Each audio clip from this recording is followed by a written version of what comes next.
Hey everybody, Nate Carter here with today's Cornerstone Connection Daily Devotional. Well, there's a few things in this life that I'm not good at. One of them is football. I am not a good football player.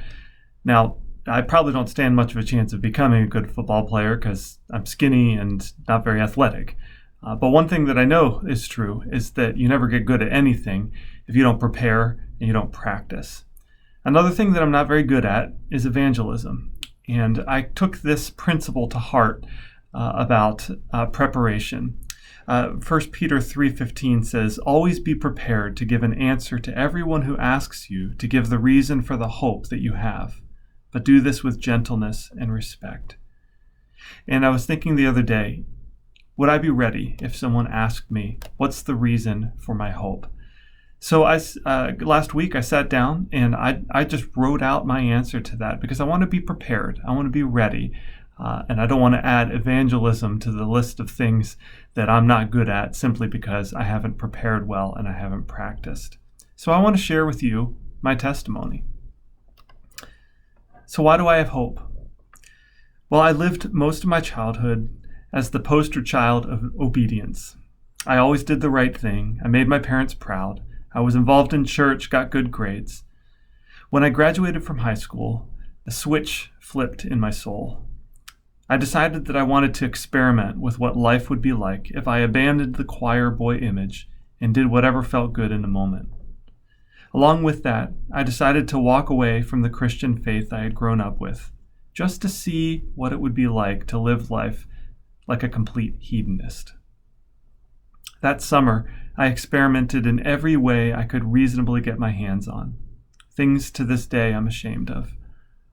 And what stands out as one of the worst was not the lifestyle I had adopted, but the person I had become.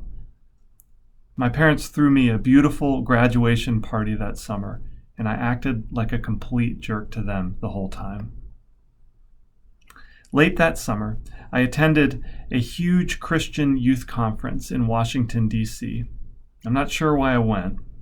My parents may have signed me up and I just went because it had been something that they paid for, but on the second night, the Spirit of God met me in an unmistakable way. The speaker gave everyone in the room a chance to evaluate their lives, their decisions, their attitudes, and allow Jesus to forgive them for the wrong they had done. I had already done this once before as a child, but this time it seemed way more real because I had some significant and obvious sin to confess. There was something very clearly dirty about me, and I wanted to be clean. So I stood up in front of all my peers, and I accepted Jesus' forgiveness and rededicated my life to Him. I believe all have sinned and fall short of the glory of God. God's perfect, and if we have even the most basic self-awareness, we realize we fall short of His holiness. Because God can't tolerate sin, we have created a chasm between ourselves and the God who created us. The way to bridge that chasm is through Jesus. Jesus took all the sins of the world on His shoulders and brought them to the cross. He died for us, but 3 days later He rose from the dead. The Bible promises that if we confess our sins and trust Jesus for forgiveness, we're raised to new life too, and we'll live with Him forever. So I took about 10 minutes, guys, and wrote that down the other day. I just wanted to be prepared so that if someone asks me or if I have the opportunity to share, I'll be able to clearly explain why I have hope. I want to encourage you to do that today too. Maybe not today, maybe tomorrow, but sometime in the next couple of days. Either practice it to yourself or write it down so that you're ready when the opportunity comes to share your faith with someone. Let's not join ourselves with the people that say, well, evangelism just isn't my gift, or I'm just not good at that. Well, we're not good at it because we haven't prepared or we haven't practiced.